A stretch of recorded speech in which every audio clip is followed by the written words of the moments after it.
Hello everyone, it's Tilly from Tilly Journals and welcome back to my channel and to an entire flip through of my 2023 memory planner. If you've been watching my quarterly flip throughs, you've kind of seen all of this, but I thought I'd also do a quicker video for those of you who don't want to sit through 4 40-minute videos, or I don't know, I've only recorded 2 of them, but 20 to 40-minute videos. So I thought I would do this quicker flip through so you can have a little look at the spreads. I'm going to give you some stats for my planner for the year and then just have a little chat about the year in general. So that's kind of how this video is going to go. So grab yourself a drink and let's have a little look at it. So my planner stats, in this planner, I used 24, so basically not quite half the kits, but nearly half the kits were from Plannerface. I do PR for Plannerface, so you can use Tilly to save 10% and mention me for one of the seasonal PR freebies. And then I used 17 SPC kits, which was by far my next most. And then Crest Press was down at 6, Pink Diamond Planner Co 3, and then I used 1 kit from Oddloop, Happy Sticker Designs, and Bella Planella. As for foil, I believe my most used foil was actually blue, and then blue and matte bronze drew at 7, and then there were quite a few at 6, which is silver, hollow, and green, I think, and then 5 was silver, sparkly hollow, and red. Both had 5. 4 was lavender, hollow, and pink, and champagne lights. I think that's it. 3 was matte silver and gold. I think that's it. 2 was rose and rainbow, and then just 1 was teal, orange, and that's it. And I think that's all of the foils I used this year. I kind of went through that in a weird order compared to my list, but I think I've covered everything. So that is kind of my summary of my planner for the year. Obviously Plannerface is my most used because I adore Plannerface, and a lot of my spreads are mixed metal. I mostly use SPC foil and my own foil, but I also use Crest Press foil, and I'm hoping going forward I'm trying to use up my Scribble Prints Co stock of foil, and I'm going to mostly move to my own foil bundles because I just prefer them and I can have them in the colour I want and I can just make them when I'm ready, and also then my underlays match and everything, and I'm kind of happier with that. I can't do lavender hollow, and my matte gold is not matte bronze, and I really like those 2 colours, so yeah, we'll probably still use some SPC foil bundles, but we'll see, and Plannerface of course because we love Plannerface, but I'm just trying to be a bit more mindful of what I'm spending on my planner. Anyway, that's not what this video is about, so now I'm just going to talk about my year in general. Obviously if you watched my I'm Back video, you know some of what I'm going to say, but I am just going to kind of run through the entire year and sort of what happened day to day, not day to day, but as an overview of the year. So early year, like January, February time, and I do have to start this on a bit of a low. My grandmother died, and my mum's mum died at the end of 2022, so my grandpa moved in with my parents, and we spent a lot of the first couple of months of the year supporting them and him because he was needing a lot more support than we think we realised he was going to need. He'd obviously been living independently with my granny up until October when she fell and broke her hip, which ultimately is so we spent a lot of the early year supporting them. He also went into hospital once, I think, in the new year. He'd been in twice or even 3 times at the end of last year as well, so we were doing a lot of supporting them, but unfortunately he just was needing far more care than my parents could offer at home, and eventually in March he had to move into a care home. The other thing of the beginning of the year is Soshin prepping for his final exam of training, and me sitting an entrance exam for GP, because I decided at the end of last year I was going to apply to GP training and then make a decision as to what I wanted to do as things sort of progressed and I saw whether I'd got a job. I do love hospital medicine, but I really decided that I needed to make a change. Things weren't quite right where they were. I got offered a job in York, which was my first choice. It was quite near to where we live. Yeah. February was really busy. I went to Palentine's, which was a lovely planner event in February. My sister did one of her Booze in the Pews beer festivals, and we took the guides on a sleepover to the Deep, which is an aquarium near us. We had friends over for the weekend, a fundraising event, and we went for a long weekend in London. So yeah, there was a lot going on in February and early March, I think that is. March also saw the start of the junior doctor strikes, which I took part in of course, and will at every opportunity. However, in March, it kind of became time to realise that my mental health had taken a real deterioration and that things were getting really bad. And I am just going to give some trigger warnings now ahead of the next couple of months' chatty, which is just for suicidal thoughts, depression, and hospital admission. So yeah. The next few months were really hard. At the end of March, I believe the 25th of March, I was signed off work initially for 4 weeks, and it didn't really go to plan. As soon as I saw my GP, he signed me off because it took me quite a long time to admit I was struggling so hard and I really needed it.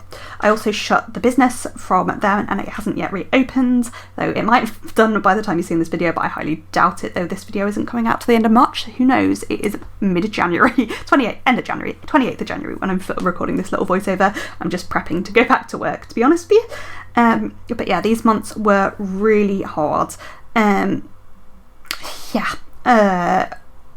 I was getting worse, not better, and in May I was admitted to a psychiatric hospital after a few days. So actually, sorry, I've skipped some stuff. April was my 29th birthday, so I entered my last year of not being 30 in my 30s. So yeah, I'm turning 30 this March, which is exciting and scary all at the same time. Then at the beginning of May, I went to London for a long weekend with my sister and my mum, which put a lot of strain on me, but it was a good trip as well. I really enjoyed it. But yeah, unfortunately, despite all the support I was getting in terms of my mental health, and I was getting an awful lot of support, things just got worse and worse. And in May, in fact the week before, you shouldn't currently be able to see the week before this, I was admitted to a psychiatric hospital. It was an informal admission, which means I chose to go in, but they had actually organised a Mental Health Act assessment before I agreed to go in because they wanted me in hospital. I spent 8 weeks in a psychiatric hospital. I honestly can't tell you much about it other than I stayed in bed a lot of the time. I was struggling to get out of bed. I was not able to really engage a lot of the time, and I was feeling incredibly low. And yeah, it was really, really hard. And I just don't really want to... I don't really know what else to say other than that. But it was a really difficult admission. It was a really difficult time of my life. Luckily, they got me on better medication, and I had some psychology, which really helped things along. And after 8 weeks in hospital, I was finally discharged after like a couple of weeks of increasing my leave and stuff, because I literally did not leave my bedroom. Even certainly not the hospital grounds. I didn't leave the hospital grounds for about 6 weeks, legitimately. So there's that. I'm still going through those weeks. We're sort of halfway through them at this point. I think this is week 4 or 5. I'm in hospital here, but yeah, it wasn't easy, and I've been trying to do a lot to get myself feeling better. I've been engaging in sort of behavioural activation. I've been doing a lot of resting and listening to audiobooks and trying to forget the world. I've had a lot of support from friends, family, and from mental health services, and I'm really grateful for all of that. Just after I was discharged, I did manage to go and see 2 of my close friends getting married. They got married very locally to us, and we could just literally go and leave when I was ready to leave, and so that was something that I was really, really glad about. It was really nice to be able to see them get married, and they actually got married in their own grounds of their own house.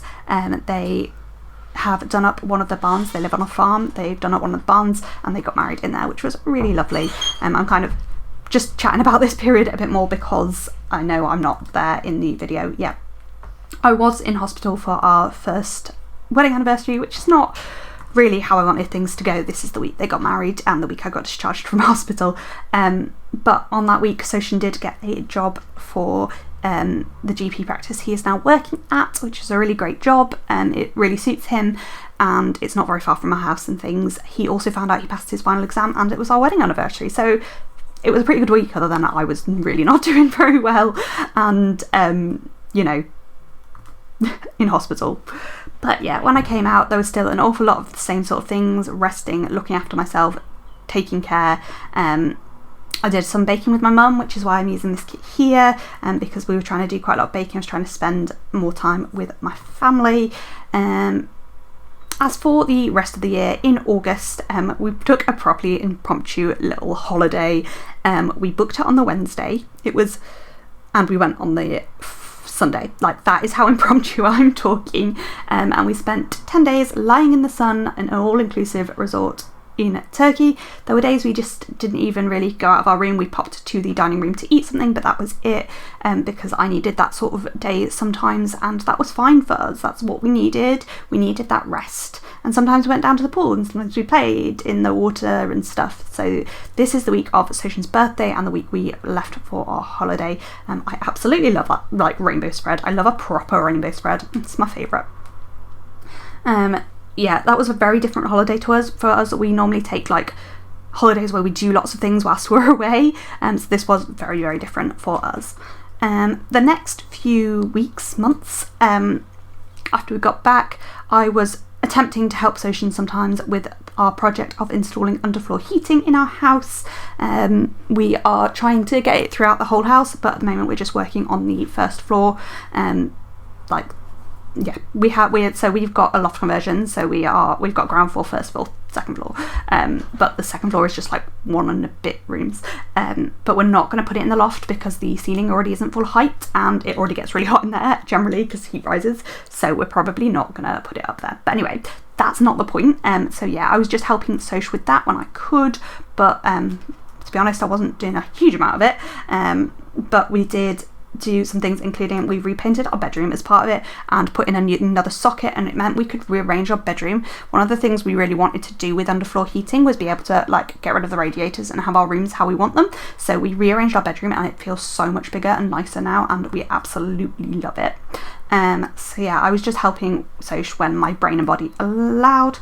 At the beginning of October, Soch started his new job as a fully qualified GP. So he fully qualified in August, and then due to basically paperwork not getting done, he didn't start his job until the beginning of October. He is absolutely loving it. He works 3 days a week, mostly 8 to 4, but on the third day of the week he does 8 to 6, because he is on call, which is, you know, his hardest day, but that's fine. Other things that happened later in the year is my nephew turned 4 and I went down to, my sister hadn't organised another beer festival, did that. I played some video games online with my bestie Sophie, and this is actually her birthday week. That was quite a nice time to say that. I do celebrate her birthday in my planner. It is also around my brother and sister's birthday, so they are all within 8 days of each other. It's from the 13th to the 21st of September. I have my brother, my sister and my best friend's birthdays. So yeah, that's a lot of fun. We did a sleepover. Well, I didn't actually do the sleepover. I just went for the day at a local theme park. It was Flamingoland.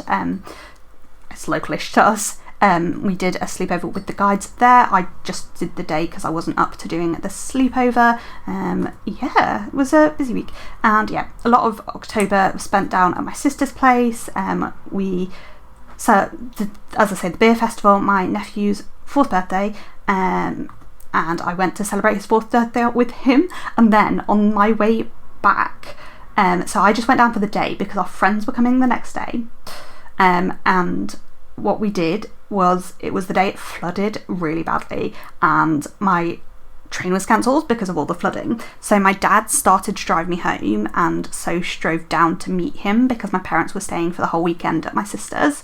And basically our sat nav took us off the main road. Google Maps took us off the main road. I think my dad uses Waze, but same thing, Google owns Waze now anyway. And basically he got to the point where he was like, I am not comfortable driving through this level of water on the road, and a guy had come and been like, don't risk it. So then I literally just went wading, and we could see Soch was like half a mile away, so literally I just waded through the water to meet Soch, which was an experience. I then ended up walking down the side of a motorway. Legitimately couldn't make this up. I forgot about this. I don't think I've ever talked about this really. I might have talked about it in the quarter 4 flip through because I've not filmed that yet. I think it's quarter 4, October, November, so yeah.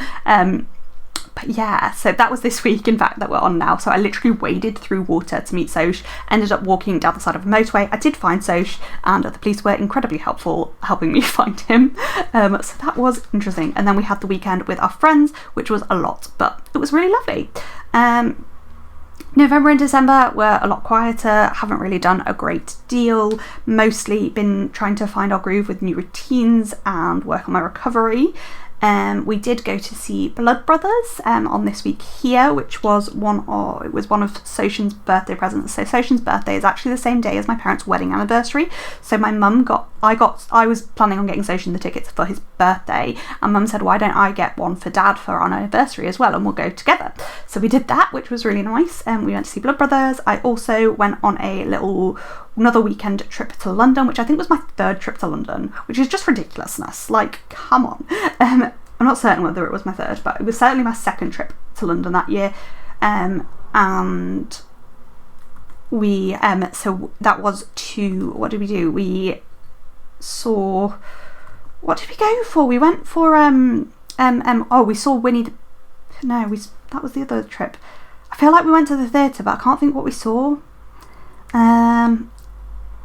saw Frozen. It's this week, and that's why I'm using like a Christmas kit. We saw Frozen the musical with my nephew, and my mum was invited to a guide thanks celebration, and she took me with her because I do a lot of guiding with her, so that was why we went down there. It was quite good. And then London was chaotic that day. I went home after the guide celebration just to like try and I'm still taking things easy even now. I am back at work by the time you've seen this. I hope like my new full-time, which is, I say that because I'm going back on a phased return and only doing a few hours to start with, but my new full-time will be 3 days a week, 60% less than full-time, which it won't quite be. It'll be 3 or 4 days a week depending how things fall. But yeah, anyway, then Christmas was lovely. We had just my grandpa and my brother and me on Christmas Day to celebrate, and then my sister was there we had Christmas 2.0 between Christmas and New Year, so we had a lovely little tan on Christmas 2.0 as well. There was some like family drama, but I feel like there's always some family drama between Christmas and New Year, or like around Christmas, just because everyone is together and trying to keep everybody happy. But yeah, that is kind of it. So this is the last spread in this planner. No, it's not. There's one more spread left in this planner. This is Christmas Eve week, and then we've got Christmas week, which I used Plannerface Mystery, and I absolutely love. But yeah, that is kind of the whole year. I really like how this planner came together. I'm really pleased with it. I spent a lot of I was very, very behind, so I didn't touch my planner from the end of March until August, I don't think, and I've managed to catch up and have the whole year done in that time, so I'm really proud of my catching up, and there's some spreads I really, really love in this planner. Let me know in your comments which your favourite spread of the whole year was. I am just going to leave you with a bit of a random spread, but I am going to show you first quite how chunky this planner is. I know I showed it at the beginning, but it is real chunk. I'm probably going to get rid of those notes pages at the back because there's nothing in them, but yeah, it's really chunk, and I am going to leave you with this spread here. Thank you so much for watching. Comment, like down below, let me know what your favourite one was, and thank you for watching. I'll see you next time. Bye!